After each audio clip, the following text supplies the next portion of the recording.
The idea for this, to speaking to you guys as runners, came from, this was a couple of years ago. I don't know whether you remember these days of actually doing events, actually doing things.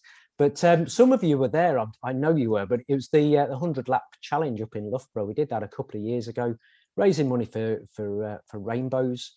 And it's an amazing event, and we're going to get back there soon. We will do. But during those events, we do these things without charge and help you guys. It raises our profile. It helps you for nothing. It's a win-win. As we couldn't do that, we thought we'd do this instead. So so this is the plan for the evening. We've got 4 talks. Each of them will, we're hoping they'll last about 20 minutes, but it massively depends on your questions. All right. So if there are lots of questions, if we overrun a bit, I hope that's okay with you. So welcome to my presentation this evening. Lucky you guys, you've got me twice this evening, first and last. So we will kick things off with how to run more and hopefully get less injuries. So a little bit about me. You might have seen from the video of me just a moment ago. I've changed a little bit since getting that photo originally, and the beard has dropped off. So that is still me. My name's Jack. I'm a physiotherapist who graduated in 2015. I qualified from University of Leicester and then obviously stuck around since then. So I've worked in both the NHS and in private work since graduation 6 years ago now. I've completed some research in back pain with an interest in NHS staff beliefs around back pain, which was hopefully being published very soon. And then I joined Top Tier Physiotherapy last year and also started a new role as a first contact physiotherapist, which works in GP practices in Loughborough. So I kind of spread my role across numerous different avenues currently. I have a real interest in public health promotion, and then, like Keith has already mentioned, around sporting injuries, especially those in endurance sport. Because as you can see, I'm very proud of being an endurance athlete myself. I am a triathlete who's now been racing for about 4 years. So still, I would say, relatively new, but was running prior to that. My main aspirations are to get to Kona next year. As probably most of you are aware, Kona is the Ironman World Championships that happen in Hawaii. So that's kind of where I'm aiming for, with a race towards the end of this year, if it happens, fingers crossed. So enough about me. Let's get on to the talk itself. So what is this talk going to be about? So 3 main objectives that we're wanting to cover from this. The first is, what are the common causes of running related injuries? What are the factors or things that we can do to reduce the risk of developing a new injury or preventing old injuries? And also then, how can we increase your training volume safely and effectively, which is definitely something that as an endurance athlete, and from that poll it looks like a number of you are, lots of us want to do. So the first question isn't a poll, but I think we do have a second poll set up. But just while this second poll is coming up, just have a think amongst yourselves about what you think the most common running related injury is. Maybe it's an injury that you've had in the past. Maybe it's something that you're aware of other colleagues and friends from your clubs and such might have had. Just have a think what that is, and then why might that be. And we are going to bring up a poll which will have a few options for you to consider what the most common reason for this injury is. So hopefully Keith is going to do that for us.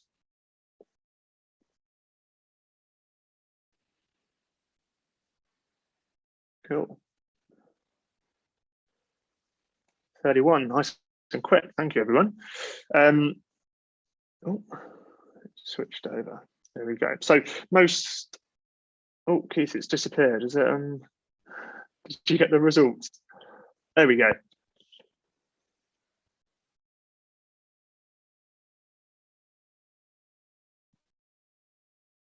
Just while everyone's clicking through that, we're thinking about what the most common running injury is. So there was a big study in 2013, I believe, which looked at over 2,000 cases of running-related injuries or tracked runners over a period of a year. And they divided the most common runners into 26 diagnoses. The most common was patellofemoral pain, which is kind of this anterior knee or pain at the front of the knee. Other really common injuries were plantar fasciitis, which is where you've got pain underneath the foot, shin splints or tibial stress syndromes. Some people know them as different things, and then tendinopathies as well.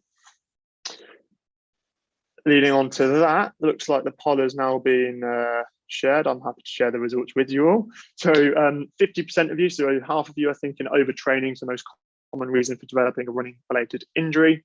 And then we've got a bit of a spread over the way that you run. So your gait or biomechanics, inappropriate running shoes, and trauma with a few. So we are actually going to cover aspects of all of those in the next few slides. So thank you all for that.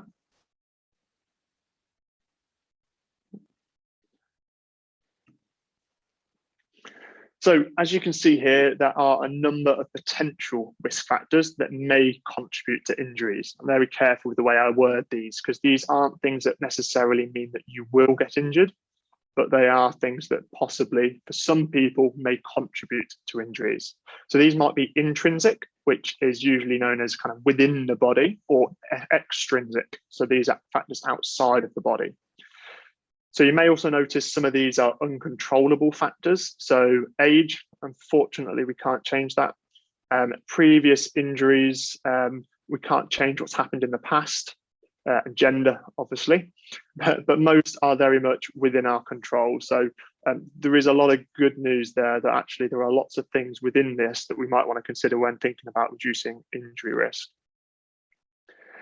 So why do we get injured in the first place? So when muscles, bones, tendons, they become stressed, they sustain these small micro tears which within the specific part of the body. Now, these encourage inflammatory chemicals and a bit of swelling in that area. So this is completely normal, and these will heal if they're managed appropriately. So we get injuries when the rate at which we then load these structures exceeds the ability for our body to heal and recover. So too much, too soon, and often we will then get injured. Many things can contribute to this process, including the most obvious, which we've touched on, and was 50% of people thought was physical stresses, so the demands of training. And again, it's usually when you do a bit too much or you do something completely new that you're not used to. But we do have other things and other stresses that may potentially influence your injury risk. So these could be psychological stresses, sociological stresses, the environment, our sleep, our diet, and each must be considered in our injury paradigms. Now, we're going to cover a couple of those in a couple of slides, so I won't go into it just now. But the graph up on there is described by a chap called Tim Gabbett, which is the acute chronic workload ratio. And Tim Gabbett is a physiotherapist who described this a number of years ago, and since has been used quite a lot in performance and sport. So the idea is that a short training period, often 7 days, and a longer term training period, which you might use as kind of a 3 or 4 week period. And it's the relationship between that first short period of time and then the longer duration. So you want to try and increase your training load, but not at a rate that's too quick. So it's been criticized as being quite a reductionist approach to monitoring training, given that all it does is think about your volume. But if you can use that alongside your rate of perceived exertions, maybe other stress measures, it can be a very valuable tool. But this is often something you'll probably want to discuss with a professional about. So as you can see from the graph, it argues we have a sweet spot in our training, which is the blue bit on the graph. This is where we have a reduced risk of injury and can therefore progress our training load. The danger zone, big red block at the end, refers to the point whereby we may have increased our training too quickly, and then there's an increased risk of injury.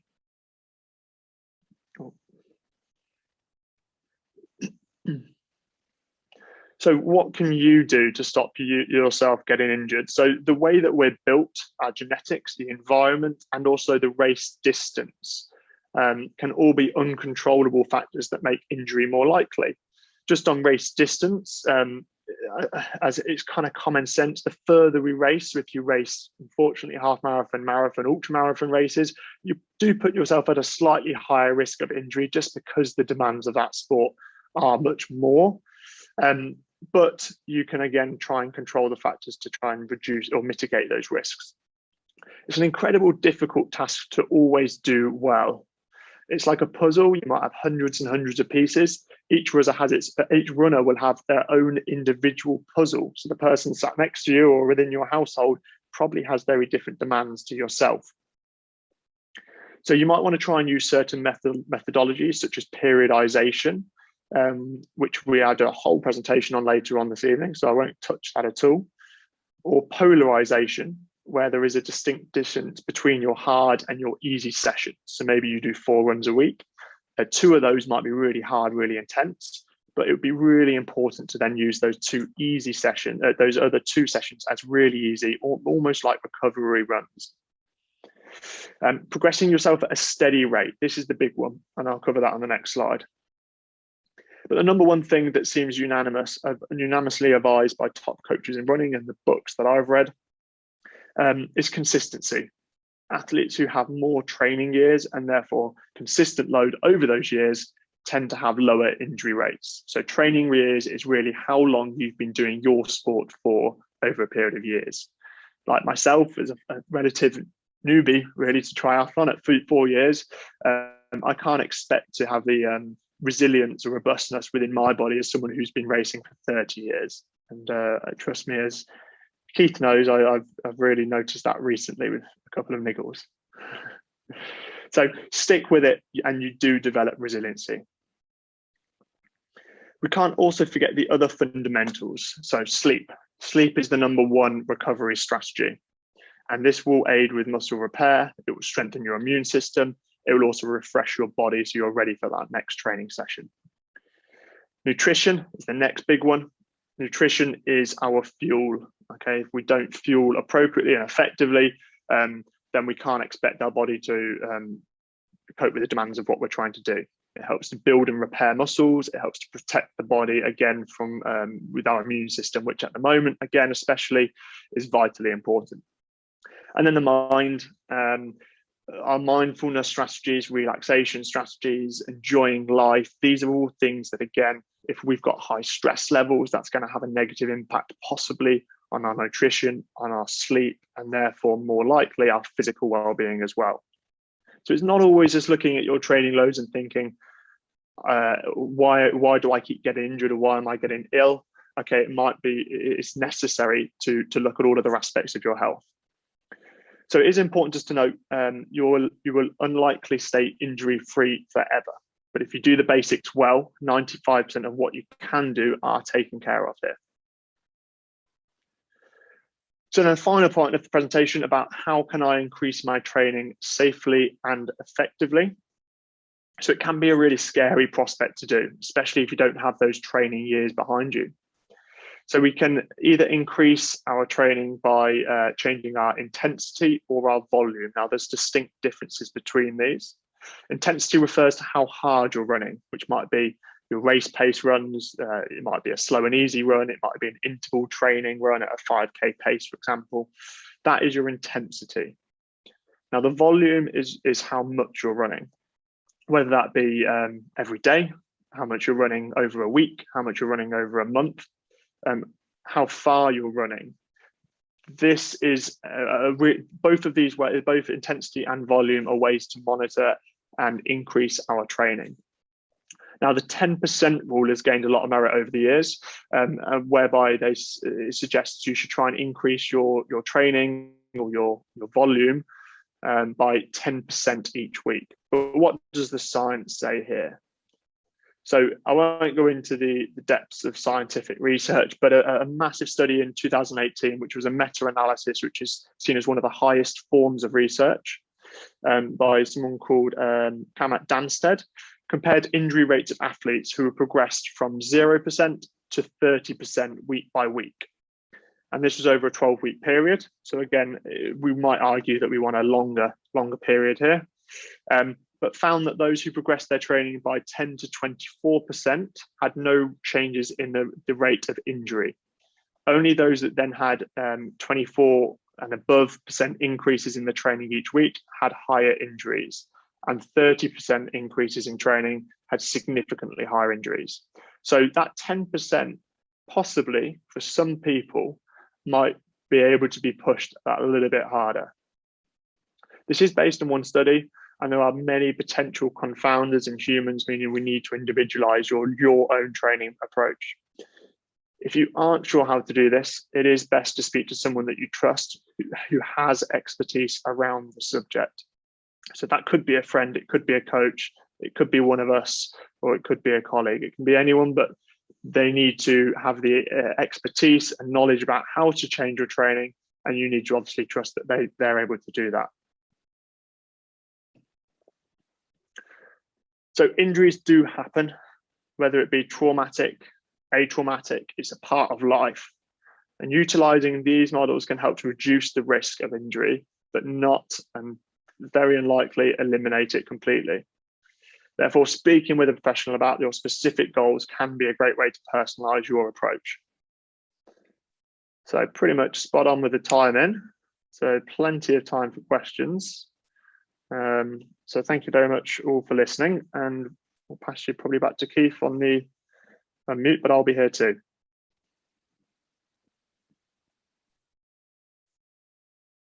Jack, thanks ever so much. That was absolutely brilliant, mate. Jack is a great physio, but he's so up to date on the research as well. It is fantastic for you to sort of look into that for us and be able to sort of tell us what the latest thinking is. All right, because a lot of this stuff is sometimes, I think, with runners, it's a little bit finger in the air. You do what you feel is right, and you do what other people have passed down to you. So it's nice to have a view of research looking at lots and lots of people's experience. I think that's fantastic.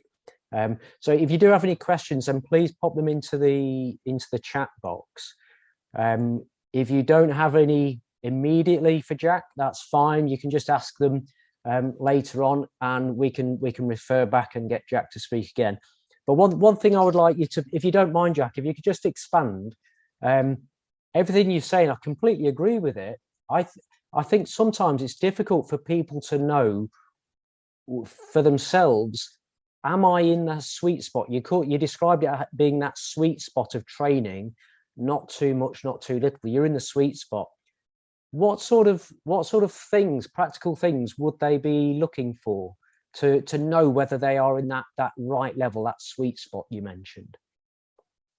Great question, and could probably do a completely whole other talk on this. But yeah. I'll try and just kind of pull out some of the key points there. So I think the number one thing that I personally have noticed within my own training endurance sport is that I can't hit the sessions that I want to hit.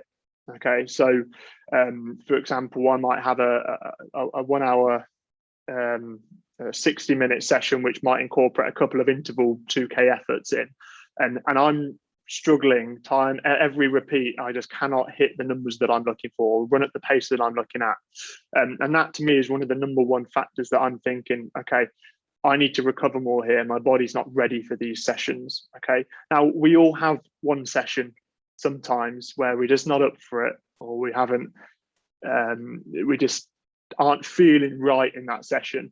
But it's when it's happening 2 sessions, 3 sessions, 4 sessions in a row, and you're noticing a real pattern there. For me, that is the biggest thing. But I think touching on also, other than the race specific stuff, I've often noticed my sleep is the first thing that is affected. Okay, so I might have very interrupted sleep. I don't have that good quality sleep. I'm waking regularly in the night. I'm struggling to get off to sleep in the first place. There can be other things, again, that affect sleep, not just training, but it's something that I know for me is the number one thing that gets affected. There's a number of other different things that can be noticed. Some things are often spotted by other people, though. Okay, I found that too. So sometimes I can find it get a little bit more irritable. Okay, you might notice changes with your mood. Okay, you might get other symptoms elsewhere in the body, maybe problems with headaches and things like that, and struggles with concentrating. There are other things that you might not necessarily think are related to your training, but are symptoms or things that you can pick up on that might suggest that you're not within that sweet spot zone.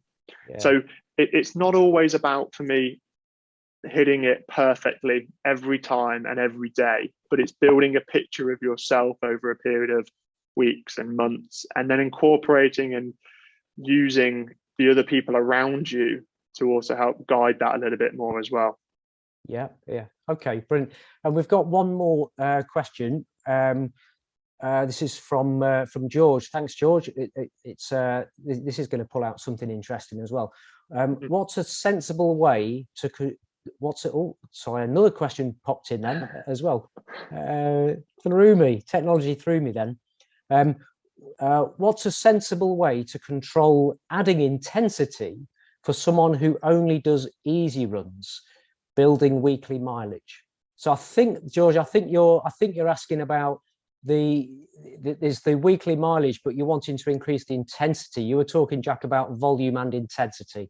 What's a sensible way to work on the intensity aspect? Sure. So I've just brought you back to that slide. I hope you can see that okay.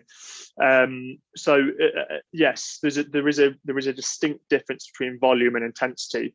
But actually, if you haven't got the time to increase your volume each week, for whatever reason that is, intensity is a great way to progress.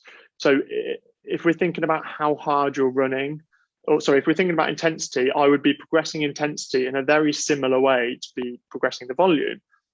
So you might want to try, and if you're quite new, and George say he was quite doing quite easy runs, or maybe I'm not sure if he's an experienced runner, but I think if someone was a much more experienced runner, I might try and push the intensity a little bit more by kind of that 20% range. Whereas if they were quite new, I might stick quite low.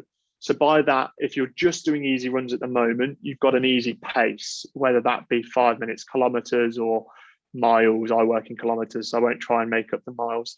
But say we're at a nice round 5 minute per kilometer, and you're thinking you want to increase your intensity, I'd be thinking, right, we want to try and do maybe some sprints within that, and maybe an interval session within that. So a sprint might be a collection of 4 by 200 meter efforts. An interval might be 2 times 1 kilometer efforts. So the sprints is really short and sharp for me, which is building top end speed. The intervals are really about kind of really pushing your VO2 max and getting into the more race specific preparation. So I don't think I said, but it would be very much to do with the race, the specific demands of what George or what anyone else would want to be aiming for. If it was a 5 kilometer race, I'd be wanting to do efforts up to a 5 kilometer intensity. So that would eventually hopefully get up to a 5 by 1 kilometer, for example. If you were racing to a marathon, I'd be looking much more at increasing the intensity of longer duration efforts. So this isn't at all changing the distance that you're doing each week. This is just doing maybe more, a longer duration of interval sessions within your current training run.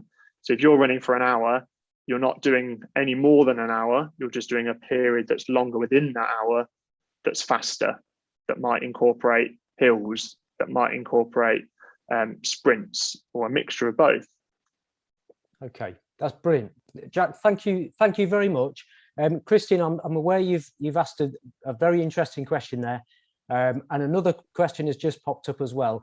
I'm going to pause there, if that's okay, guys, just because of time. We can always come back to these things later, all right? But the questions, we do want those, and I think, Christine, some of the things I'm about to say will cover what you've mentioned there as well. Okay. Okay, so we're going to move on, and we will hear from Jack a little bit later on as well, which is fantastic. Okay, let me find the correct slide. else I would be welcoming you again, which you don't want. Okay.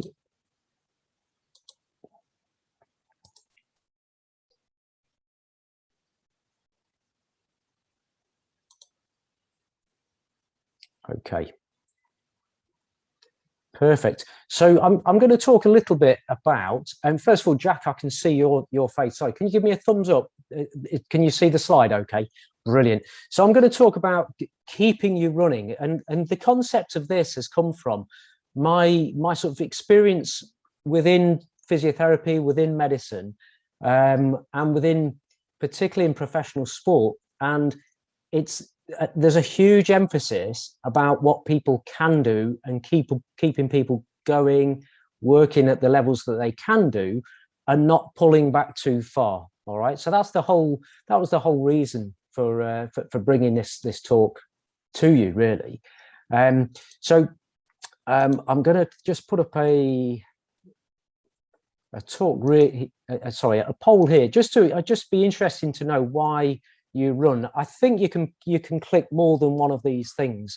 So if you don't mind just having a quick look through, and I'll keep talking while you're doing this, but I'll just be interested to know what's the reasons. Are there any of the reasons that are on there for you to run yourselves? And it's we're all here tonight, or you're all here because you're runners. I run. So therefore, I have to call myself a runner, but I'm nowhere near the standard of the majority of you guys. A lot of you guys are a lot more advanced than I would call myself. But I know Jack's a great runner. Sam also is as well. So there's a reason. There's a reason why we run. Why do we run? Okay. So if you don't mind just having a quick look through click on the poll there.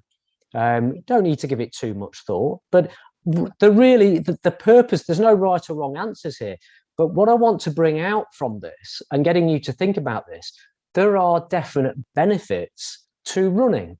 So there are benefits to you to running, okay? And majority of you, I forget the stat, I think it's something like 80%. It's really high, way above 50, but a high percentage of runners run with some pain within a year period. And so even with, you'd rather keep running with an injury or with a problem than stop. And that's because of all these great benefits that we get from it. Okay. So out of all that list, keeping fit makes you happy, keeps you healthy, achieve goals and targets, and reduces stress and anxiety. They're the big ones, but lots and lots of different reasons there, lots of reasons to run. And absolutely. So that's done exactly what I wanted, bringing out the positive reasons to why do we run. Okay. So when we look at running, there's a certain response to running. I'm trying to keep it very general. All right. But if you run, particularly as Jack says, we call it the sweet spot. If you run in a moderate amount, it keeps you mobile, it keeps you strong. It actually releases energy. You feel more energetic when you're running to a moderate amount. It makes you feel happy. It definitely changes mood, definitely. And I've called it tissue health. That's really your body's, the physical state of your body. It keeps that healthy. Okay. And there's actual research that's backing some of this stuff up now, that running in particular, the two I can remember, there's research that cites moderate running, which the majority of people, if you're running 5 to 10K, you're a moderate runner. Moderate running has a protective effect on the knee cartilage. So the actual, in the 80s, remember everyone used to jog. Nobody used to run in the 80s, and jogging was a big thing. But that it went out of vogue because they thought, well, the impact, that must be wearing away our joints. But it's not true. Moderate running actually has a protective effect over joint health, of cartilage health. And the same is true for disc health as well. I'm sure there'll be other research that comes out as well, looking at different areas. But if your discs of your back are healthier, if you're a moderate runner also. So if you don't run at all, Okay, so if you're not doing enough, if you don't do these things, if you're not doing moderate running, sorry, then you do tend to have the more of a negative effect. Okay, and if you're not doing enough, you get tissue breakdown. It actually becomes a little bit weakened and less healthy. So your body physical health becomes a little bit less healthy. And if you do too much running, this is where Jack was talking about doing a bit too much, more than the sweet spot. If you do too much, that can have a negative effect on our health also. And interestingly, doing too much has a similar effect in some ways to not doing enough, which I think is amazing. You know, if you do too much, you get breakdown, which creates weakness. But if you don't do enough, you also get weak. Fascinating, isn't it? But so there's this sweet spot, or there's the Goldilocks thing, you know, the Goldilocks phenomenon. It's not too much, it's not too little, it's just right. And if we can get that thing of being just right, you'll get more benefits from it.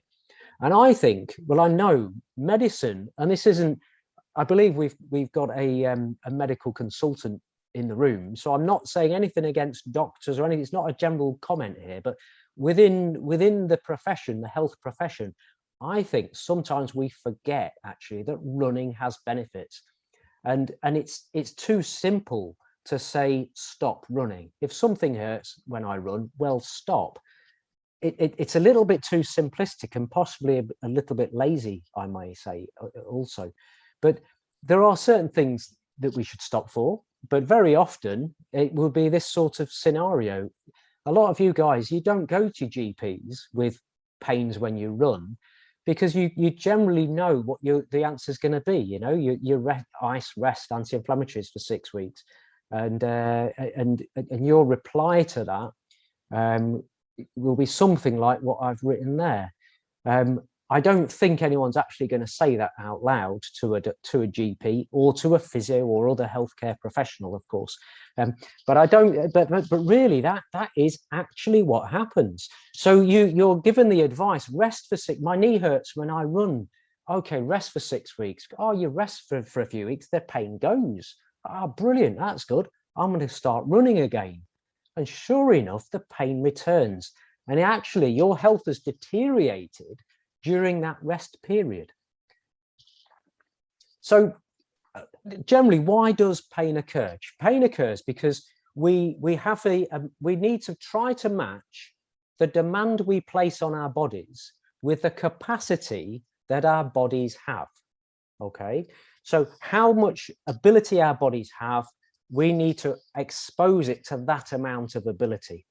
If you want to improve, you expose it to a tiny bit more than it can cope with, a tiny bit more. If you don't expose it to enough, you lose a little bit of capacity. All right, so this is a very dynamic situation, and it's also dynamic week to week. Okay, so your capacity will be different. Jack mentioned sleep. We're so aware of how important sleep is. But, you know, if you've had I don't know, a newborn baby or something, you've had a week of, you know, virtually no sleep, your capacity to run and absorb load is much less within that period. And it's not a general fitness thing. That's within your whole system. Okay, so we're really, what I'm saying is I'm sort of saying how important it is, or the benefits to running.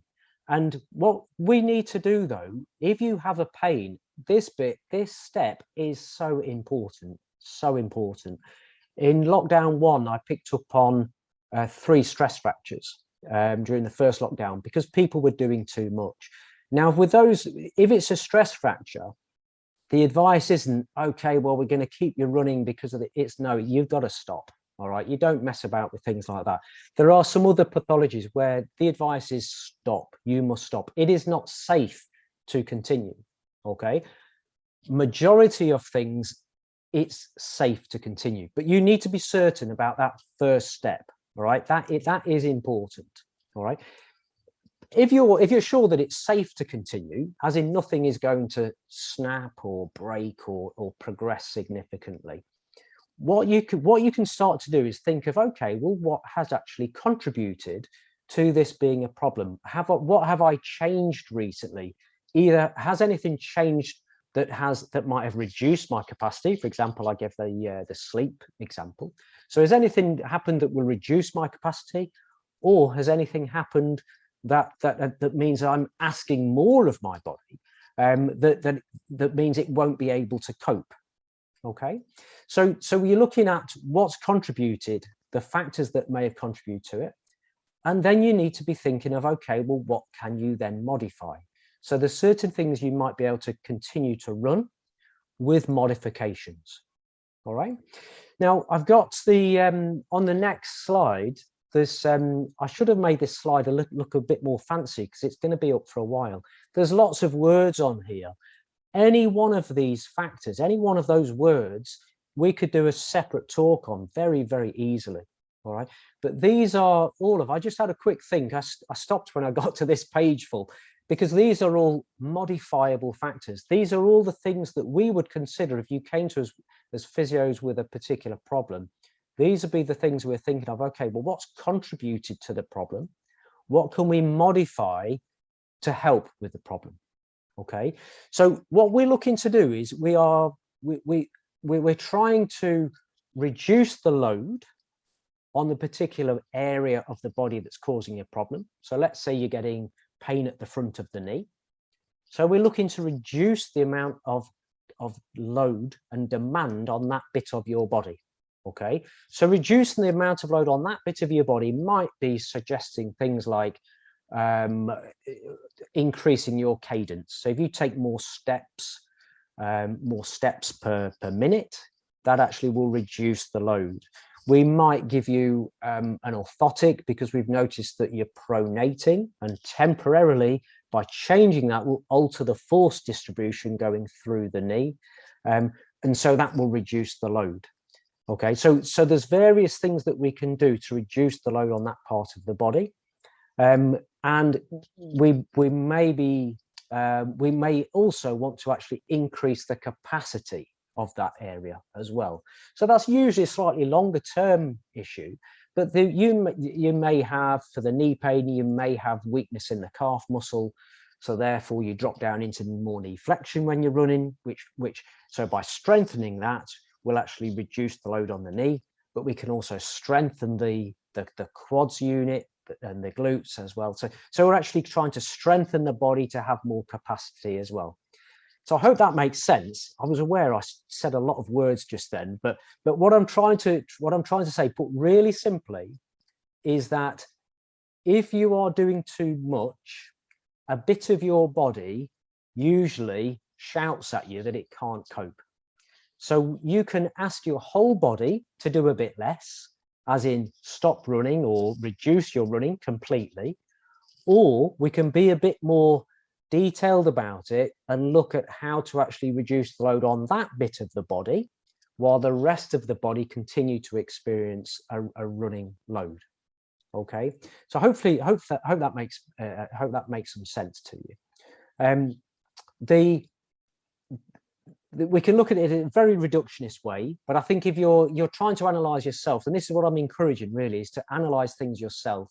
And if you've had a run of really rubbish sleep, you may think, okay, well, overall my system's not that great at the moment, I need to just do a few lighter runs, let's wait for my sleep capacity to increase, then I'll have more capacity, then I can start to increase a little bit. You could adjust your cadence, that's fairly easy to do, but only small percentage, 5% increase is all you need. And often that's a temporary measure just while something settles, and then you can resume back to what feels more natural to you. Okay, so I am encouraging you to do some of these things yourself. All right, happy to expand on that a little bit more if you'd like me to. But the take-home message, really, the first one is, this bit's really important. The rest of it is rubbish if you ignore this first bit. Is it safe? You've got to check. Yes, I'm experiencing pain when I run. Is it safe for me to continue? Make sure you know the answer to that question. Okay, then try to be proactive. Instinctively with runners, you're a converted group here. I don't need to say try to keep running, because you do. Most of the people come to me and you are still running, but yes, you want to carry on running so you get the benefits, but what can you change and modify to actually help yourself improve whilst you're running? Okay, and we do that by reducing the load on the bit of the body that's causing the problem. At the same time as that, we work to increase its capacity.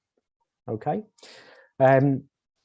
Okay, fantastic. That's it. That's the end of the talk. So if we do have any questions, I've purposely not been looking at the chat box because I didn't want to be off-putted by any abuse you might be hurling at me. So if there are any questions, then please fire away. Keith, I think Lynn's question came up whilst you were talking, the most recent one.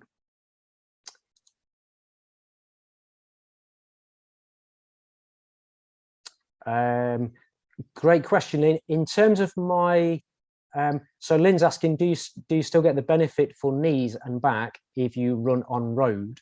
The research study didn't pick that out, so I can't say with a great research-backed knowledge.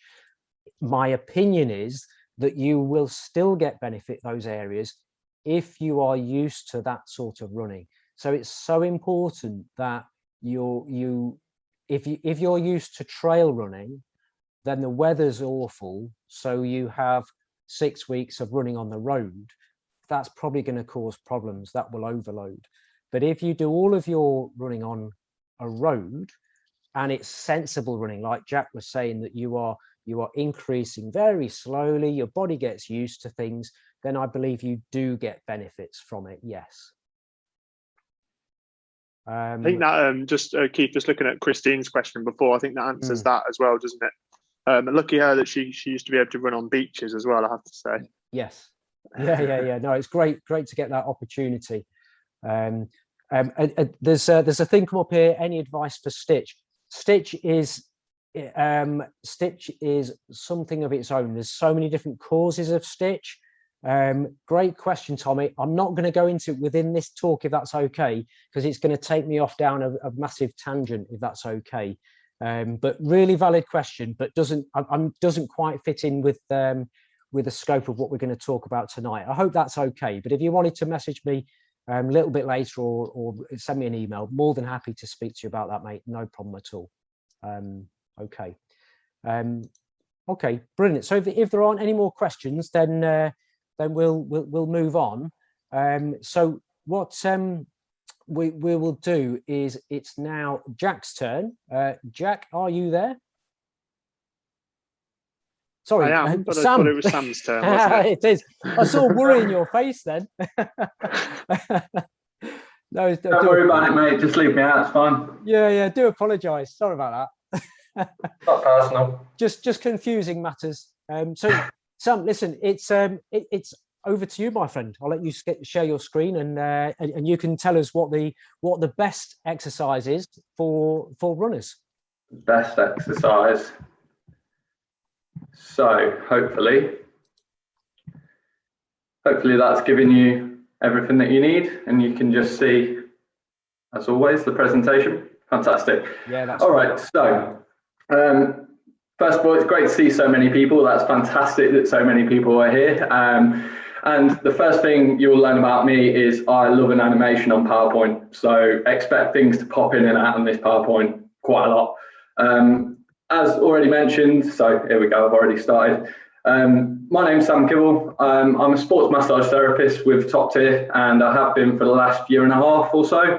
But I'm also a strength and conditioning coach at De Montfort University. So today I'm going to talk to you about the best whole body exercise for running. So just to break it down into a few topics that I'm going to cover. The first one is the big six. So I'll talk a little bit more about that in a second. You might have heard of it, you might not have, but I'll give you a little bit more insight in a second. Obviously, need to talk about the benefits of what this exercise is going to give you. So it'd be nice to know how it's going to be implemented and help you progressing your running. And then obviously it'd be a good idea to show you what it is. That would probably help. And then there's other ways of potentially changing this exercise. So I'm not fully expecting everyone to be able to do this exercise straight away. So I'm going to give you some regressions, so ways to make it a little bit easier. but also there might be some people that can do it and find it relatively easy maybe. So there's going to be a couple of progressions as well. So moving on, like I said, we'll talk about the big six first. So the big six is something we hear about in S&C, physios know about it as well. It's basically fundamental movement patterns that we try and teach and program around an S&C environment. And it's a way of building like a strong foundation for improving your performance. So if I can incorporate some of these big six into this movement and this exercise for you, then hopefully we'll be on the right track to see some benefits. So the six are, you've probably heard of some of these: a squat, a lunge, hinge, push, the opposite pull, and carry. So the exercise that I'm going to show you later on today is going to actually cover 4 of these. I told you I love an animation, things popping everywhere. But we're going to cover 4 of these parts. So first, before we go through the exercise, I just want to give you the benefits. So it gives you a bit of motivation as to why to do it. So just to start off, we've got increased muscular strength. So if I can help you improve your muscular strength, we might be able to utilize that to help us. And obviously that might give us a little bit of an increase in speed, and that would be an obvious benefit. But we also may be able to work on some of the difficult parts of your run. So, you know, the bits where you hit hill climbs and you go, oh, God, got to get up this hill. And that might make this a little bit easier, potentially. Obviously, is more strength going to help that? I'd like to think so, yeah. But just to add on that, the idea is not to put this massive bulk on. We're not trying to make you massive and put loads of kilos of muscle mass on you. It's just to get the benefits out of what you've already got. And obviously, if we can get a little bit more strength, a little bit more speed, we're going to get a bit more power. Happy days. So that's one point. Moving on, we've got improved muscular endurance. Now, I'd imagine most of you can probably relate to wanting more endurance. The aim is that we want our bodies to be able to keep repeating the action of running, keep going all the while. But whether that's for similar or longer distances, it doesn't really matter, but this can probably give you them little helping hands to get there. So we want to maintain that first point, increase muscular strength, but we want to keep that continuous movement going and get the same amount of power all the way through. So improving that ability is probably going to be beneficial. And hopefully, if we repeat the exercise progressively, you can get a little bit more efficient as a runner. Happy days. So those are a couple of quite heavy physical attributes that this might help you with. It was quite good because in the poll that we saw earlier, loads of people sort of mentioned that you run for happiness. And that's obviously why pretty much everyone goes out for a run. It's one of the things where you might de-stress or you do it after work or whatever. But obviously we've got this side of it in terms of improving your well-being. So what we want to see is we want to keep you running. That's the whole point of why we're doing tonight.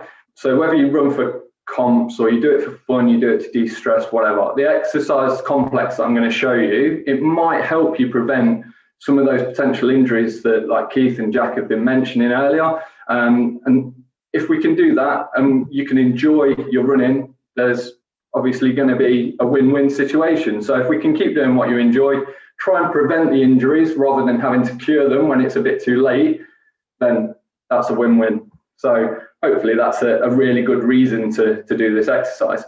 The last one, I'd feel a bit bad if I didn't mention it, because obviously there's going to be people that are competitive. I'm competitive. But I run because I like to beat times. It's as simple as that. But other people do, some don't. It doesn't really matter. But along the line, if we can make you a little bit more powerful, can make you a little bit more efficient in your movement, give you a little bit more motivation because you get that feeling of well-being. Hopefully that makes happy runners, and then hopefully that is a reason to do this exercise. So I'll stop waffling on and give you this exercise that hopefully you're all on the edge of your seats for. So the exercise is a complex. So that means it's like a variety of different movements. And I've already spoke about a few in terms of this big six and me rolling 4 of these big six into one exercise. And hopefully that will challenge different attributes. So I'm just going to put up a few pictures now and just break this exercise down into a few parts. So the first part of the exercise is a bodyweight squat. Okay, nice and simple. Once we come out of that bodyweight squat, we are then going into a reverse lunge. From there, we're going to drive the leg that dropped back is going to drive up into that sprint mechanic. So you can see I'm using the arms as well to try and function similar to what you do for a run. And then from there, we're going to drop that leg back into an arabesque or a single leg deadlift. You may have heard of these words before. And then from there, we're going to go into an overhead press. And then if you've got eagle eyes, we're going into a calf raise. So that gives you the whole exercise as sort of 6 parts. So picture 1 where you've got the squat, obviously that's part 1 of those 6 fundamentals. You've got the lunge, which was part 2. The 4th picture in the bottom left-hand corner, that's the hinge. And then pictures 5 and 6 at the bottom, you've got push for overhead and you've got a push for the lower body as well. So what I'm going to do now is I'm going to go through this exercise because, well, why not? It's not the easiest thing to sort of maybe visualize it, I guess, when you're sort of looking at it on pictures.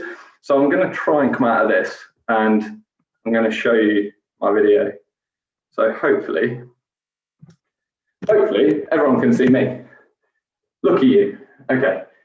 So I'm going to go through this exercise in my hallway, which is loads of fun. Now, if you want to join in, like, feel free, but I know most of you are just sitting at a desk or on your sofa or something, but you need a little bit of space to be able to do this. So obviously only do it if you feel comfortable to, if you feel like it's going to be safe, and basically if you, like me, not going to make a fool out of yourself, because I probably will now, it's online.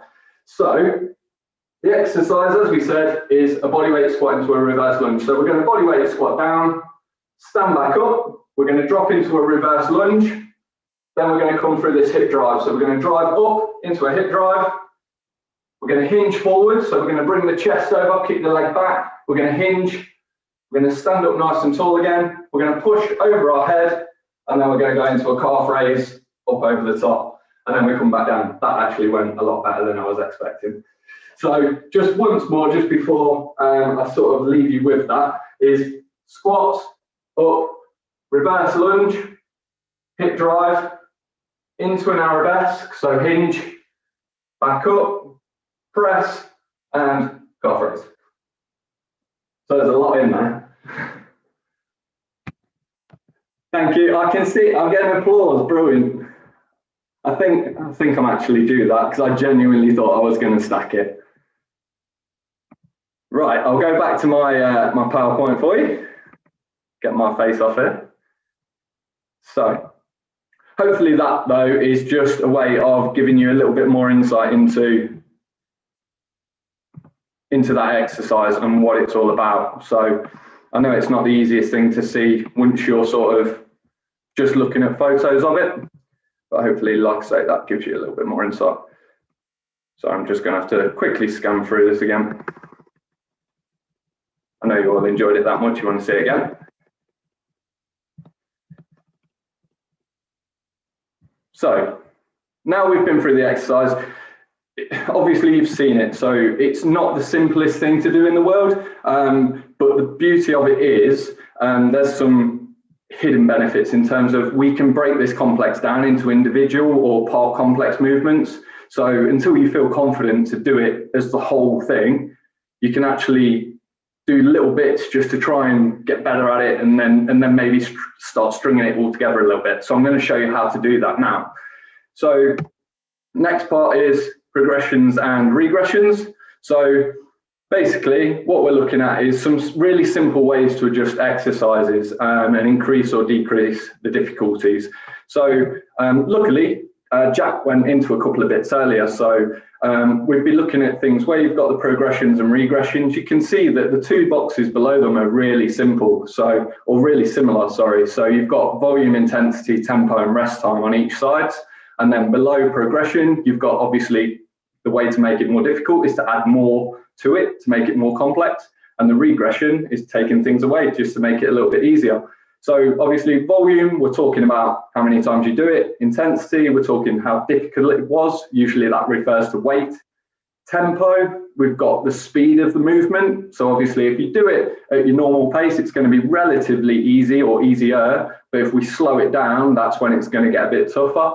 And then you've obviously got your rest time. So you can rest for like 3 or 5 minutes, do another rep, feel probably fresh as you were at the start of the session, or you can only give yourself sort of a minute and you're going to be tired.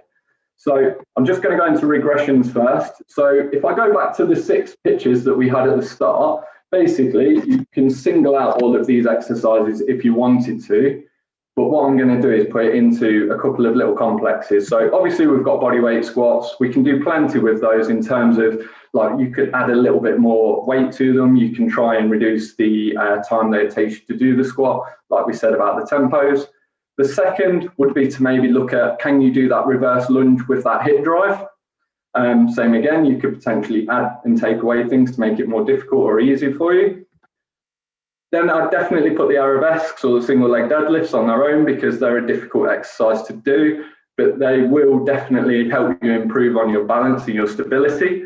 And then obviously you could put the overhead press and the calf raise together. Now, I'm fully aware that a calf raise on a single leg is not the easiest thing in the world to do. So there's nothing stopping you doing this bilaterally. So basically both feet on the floor. So that is just a way to add some regression into this, and then you could obviously build yourself back up to the full exercise.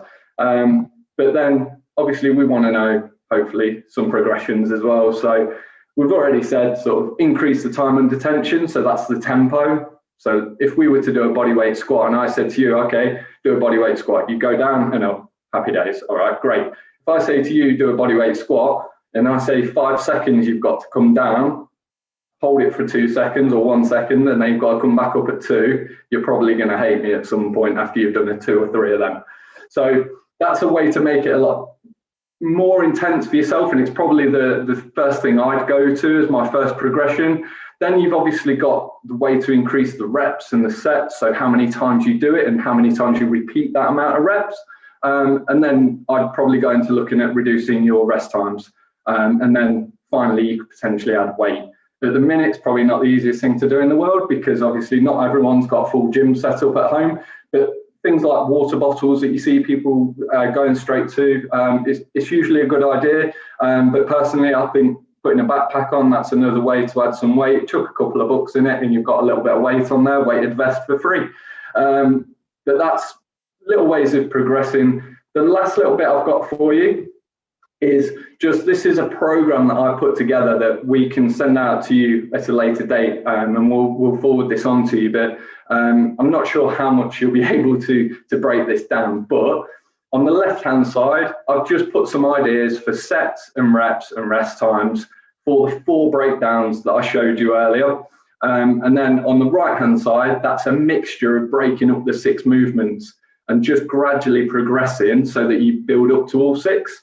So you can do as little or as much of this as you like, but I'm pretty confident that if you could improve around these areas, so those four fundamental movements, and then maybe start putting them together, we can give you some sort of benefit towards your running, and hopefully we can keep you running as well. And obviously, if you give this a go, just tag us social media. I want to see people trying it. It's not the easiest thing to do it on a massive Zoom call when there's like 40 of you here, but if you do it and you try it and you enjoy it, let us know. But that's me. So thanks for spending a little bit of time listening to me talk S&C stuff. But I hope you enjoyed it, and I'll pass back over to Keith. And I'll stop sharing my whole face. Hopefully. Jack, listen, that was amazing. Sam, I nearly called you Jack again then. Goodness me. Sam, that was absolutely brilliant. Thank you. And I tell you what, I can't believe you managed to actually demo and not fall over. That's incredible. Well done. Well done. You're not the only one. And a couple of people have put in the chat that fab exercise and great exercise. Oh, wicked! Fantastic. So that's great feedback to you. One thing I would ask you, if you don't mind, just to give the guys a bit of guidance on, would be if you were going to do this exercise, how many times a week would you suggest people should be trying this? I'm going to take the S&C answer, which is always it depends on. Depending on your current training history and how much you're currently doing, it's difficult to give individual answers. But if you were to say, look at doing something along these maybe 2 or 3 times a week, I think this could probably relate to some of the questions we got asked earlier, and it's usually like sort of knowing what your abilities are before you sort of start training, so that then when you start training, you can retest that and you can understand where you're getting to, and then you can progress on again. So if I know that I do this once a day and I'm aching like hell and I can't move the day after, then I know that I need to give myself that little bit of respite in between, and then obviously I can build myself up. So I'd probably try maybe 3 times a week at the most with the sets that we're probably going to send out later. But then that would all depend on the progressions that we spoke about as well. So if it becomes easier, then it's like, okay, can I add some more sets? Can I add some more reps? Yeah. So it's kind of an answer, but it's also probably not. No, it's great. It's a good answer. I would agree completely. I would probably add as well, 2 or 3 times a week, I think, is enough. Generally with this sort of stuff, my rule of thumb is once a week is enough to maintain. Twice a week you're going to gain, and 3 times a week is probably optimum. But if you're doing a lot of running, so if you are running a lot, then it's a matter of working it into your program. And I would, it depends on the amount and the individual, but usually I would say if you're going to do strength work and generate some fatigue, it's actually okay to do that after a run. So you can run first and then you can do some strength work. But you wouldn't want to do it the other way around, would you? You wouldn't want to pre-fatigue and then go for a run. No, definitely not. And with that exercise, the amount of balance and coordination we're looking at, trying to do that under fatigue is only going to give you potential benefits as long as you know you can do it safely under fatigue. Yeah. No, that's fantastic. No, thank you very much. That's really good, really comprehensive. And I'm sure some people will be trying that exercise. Okay, we're doing pretty well actually, time-wise. We're doing really well. Okay, so we're on to the last talk now. So it's Jack, and there's Sam. Do you mind if you just have a look in the chat box? Someone's asked a question, so could you maybe type an answer in there, and we're going to move on. But if you could maybe just have a look and type something, and that would be great. Okay, so Jack, are you ready for the last talk? And yeah, I'm all good. Applying periodization to training. So away you go. Great, thanks, Keith. So final talk of the evening. Thanks to everyone for bearing with us and sticking with it. It looks like we've got everyone that started as well, which is awesome. So thank you very much. Last 20 minutes, and you can start disappearing off. I was also picturing a few of you behind those closed videos doing that exercise. I know I thought about it, but I think I'll wait until after. Right, I'm going to try and share this screen and try and go and present to you again. So Keith, I'll look out for your thumbs up or thumbs down.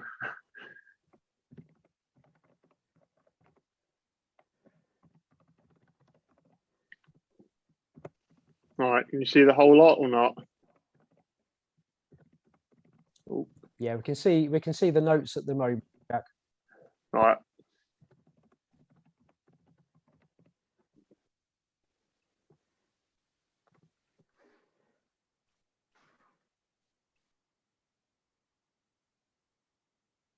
Yeah, that's okay. Looking good. Looking good.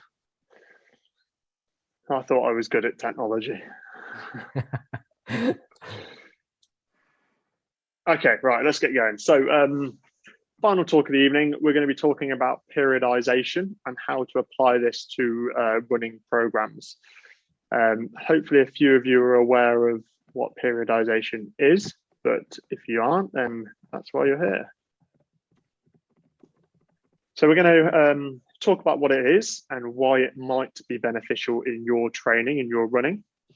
We're going to have a look at how to implement that into your training, and then what to look out for, the good and the bad, and actually we covered a few of these from the question that Keith asked before, but don't worry, we'll run through it again. Okay, so we've got another poll. Sam likes his animations. I like my polls. So how many people here have used periodization within their training in the past, just so I can get an idea of what we're aiming for here? I'll give you just a minute to do that.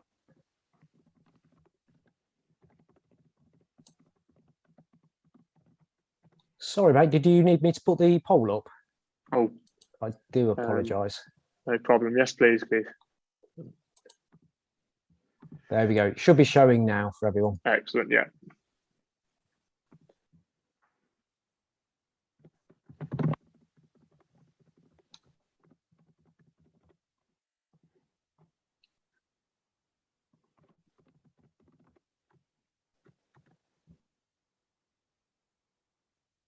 Okay. So we're nearly all there. So as you can see from our live feed, we've got about a quarter of you are using periodization or may have done in the past, and the rest of you haven't. So hopefully you can take something from this today and learn something with it. So let's talk about what it is. So what does it mean? Periodization can be defined as the systematic planning of your training year. This is sometimes called your macro cycle, and I will talk about what all of those words on there mean a little bit more in depth. But your macro cycle is basically your year, your training year, or your season, depending on how long that is. The aim of periodization is to reach peak performance during the most important race or time of your year. To reach that peak performance multiple times in one season is often thought to be quite unrealistic and unlikely to be performing at maximum capacity every single time. So using periodization might help you just to focus on that A race and achieve higher goals. There are many variations of periodization. So you can research that afterwards if you want to learn about all the different types, and I can direct you to some books and resources, but we'll just cover the traditional type of periodization. So the training plan traditionally follows these three manageable phases, which are called the Miso Cycle. So as you see, the macro cycle might be the whole year, or the whole season. A Miso Cycle is usually around 2 to 3 months in duration. Okay, that's it's said to any less than that, and you're probably not going to hit the sessions that you want within that mesocycle. Then you've got your microcycle, which, as you can see from this image, is usually even smaller sections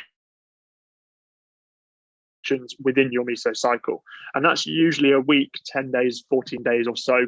Anything longer than that, and you probably want to see if you can be a bit more specific. So we break the season up into base periods, build periods, and then these peaking periods that are divided up throughout the year. So you might, the macro cycle is your season. The mesocycle, you might have a base, you might have a build, and then you might have a competition season. So the base or preparation phase, usually done in winter, because most of us race over summertime, is usually made up of these slow and steady miles that help you to build your aerobic fitness and your endurance.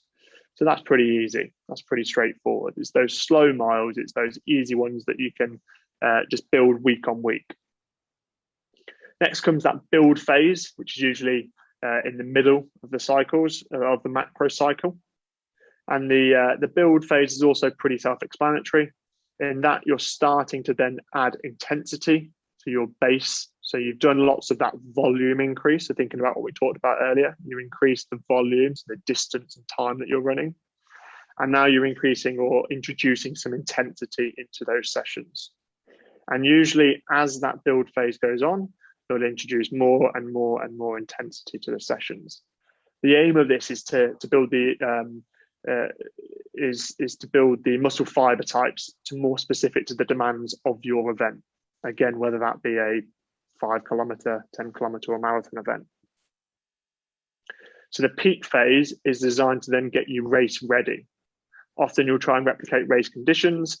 and those subsequent demands on the body. So most of the training here will be specific to your own race demands. If you're racing a 5 kilometer, you'll probably do those efforts of shorter duration. There's probably not much point in doing lots of half marathon runs and 10 kilometer efforts. You'll benefit from it, but if you want to be race ready, it's better to be more specific. This peak phase might also be termed as the competitive phase, as it is probably the point when you're then going to have your biggest race of the season, or A or B races, which we'll come on to.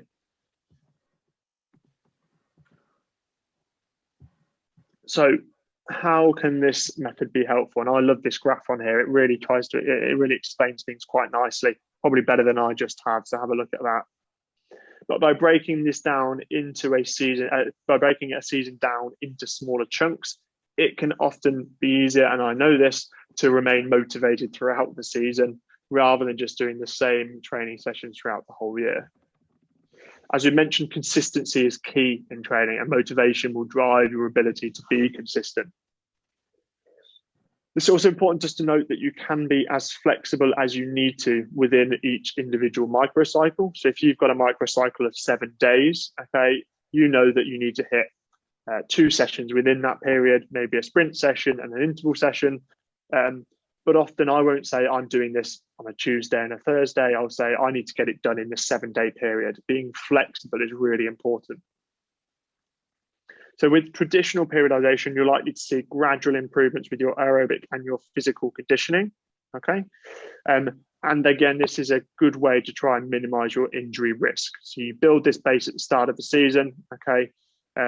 As the time goes on and you reach the build phase, is also known as this transition period, you're starting to then reduce volume and increase intensity. And as we get to the competitive phase, your then intensity is quite high, your volume might be a bit lower, and this is where your race is going to be. So one thing that people don't like about this, especially if you are a summer racer, is that the base phase is going to be in winter, okay? And that means doing lots of miles or building up your base aerobic fitness in usually pretty rubbish conditions in this country, let's be honest. But if you've got indoor trainers, I know a lot of runners hate that, that's another good way to do it. But really, I think that's the only negative of doing this.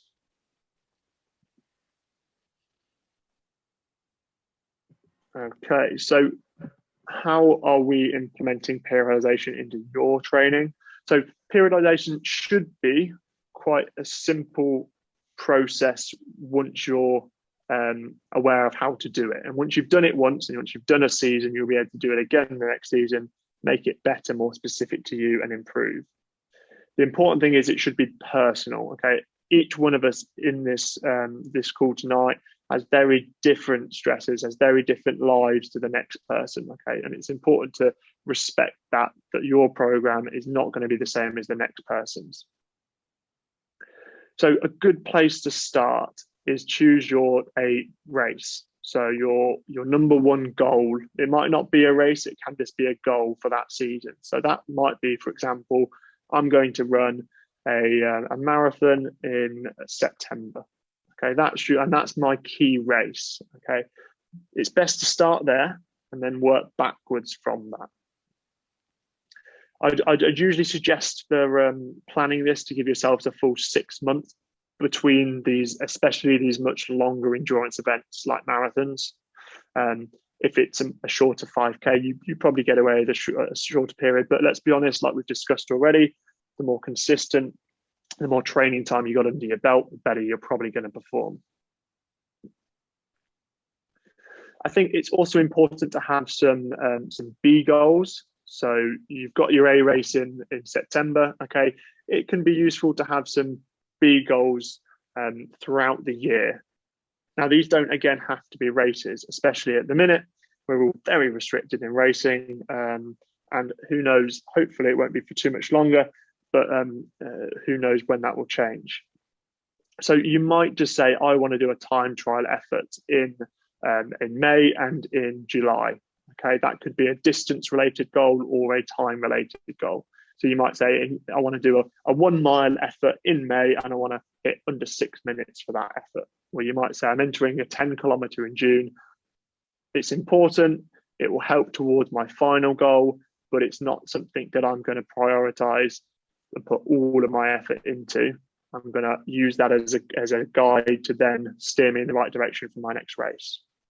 So we all know regular, achievable, and realistic goals like this can help keep motivation up and clear focus on the race that's prioritized for the whole year. So with this in mind, we work backwards from the main goal and include your smaller goals within it. So this is a nice example here. So their race, I think they've put as this is more of a season. So someone who's got a longer competition phase in here. Okay, but let's say our race is around this point. This is our number A race. Okay, you might work 3 months back and do a B race, and then you might work to today's date and say, right, how can I get from here to my A race? So working out how much time you have and how much time you can dedicate then to each Miso cycle, thinking about the base, the build, and the competition season. Ideally, like I mentioned on the previous slide, you kind of want about 6 weeks within each Miso cycle, but the more the better. So this was useful, and this is why I chose this this image, is because it doesn't just stick on running and use that as a term. You might actually look at individual skills. Okay, so you might look at your speed, you might look at your endurance profile, or race specific skills. Okay, so that might be cornering, especially if you're running on a treadmill. I know as a cyclist who's done most of his training on a turbo trainer indoors this year, I'm not looking forward to getting outside and going around a corner. So race specific skills, if you're taking this seriously, will make a big impact. Even nutrition with that. Okay, so nutrition should be part of this as well. Are you trying to test the gels that you're using or the food that you're using within that race? Because if you turn up on race day, and I'm sure we've all done that at some point, and then try and eat some new gels that you haven't used, you'll probably be stopping in the middle.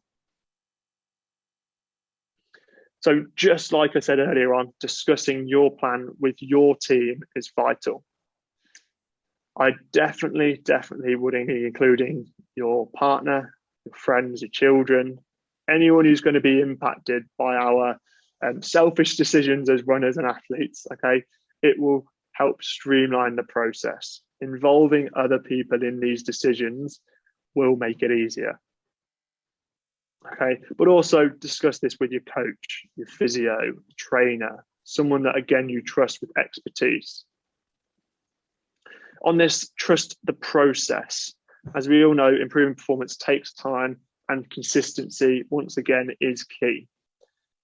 Periodization, an approach like this, where you're just building miles over a long period of time, can sometimes make it hard to see any real clear changes in performance. But this does work. Science has backed this up.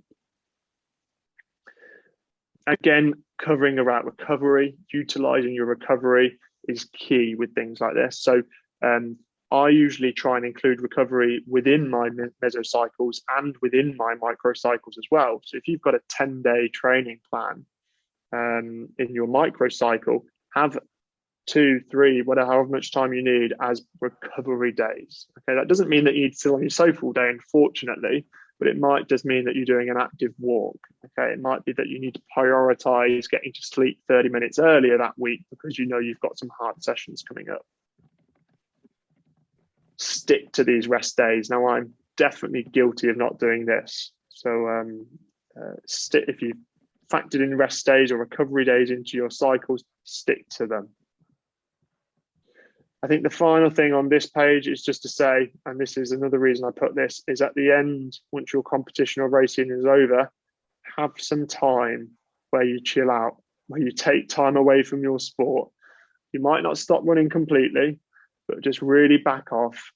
It will really motivate you to set those new, you can book races for the next year, that's fine, but it will really help motivate you and give you that drive for when you do return to training.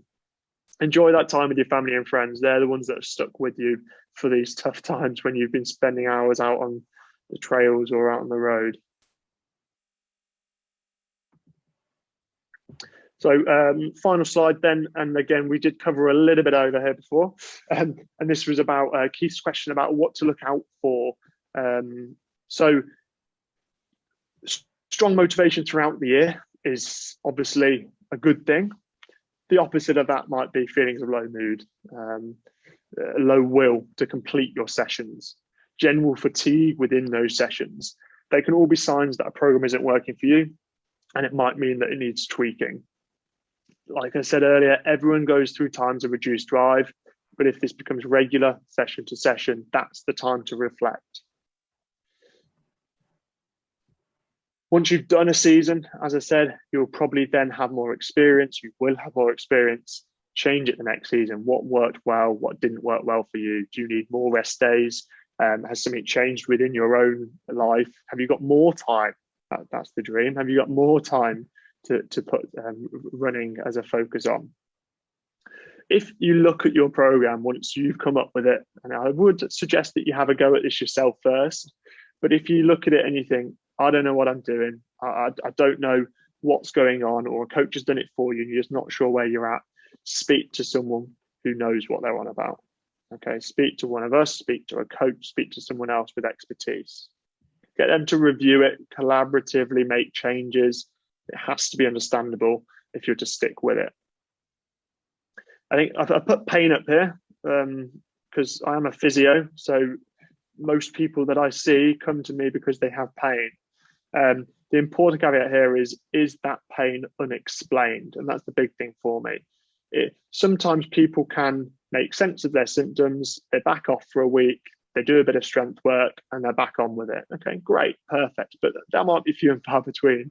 When it's unexplained, or you just can't quite make sense, or there's things that don't quite fit in, speak to someone, discuss your story, have someone that's going to listen, and it will often make a lot more sense. We all get a bit of aching, we all get muscle damage, like we mentioned about what happens with these muscles and tendons. When it doesn't go away, when it isn't expected, seek help early. That's the key point, to seek help.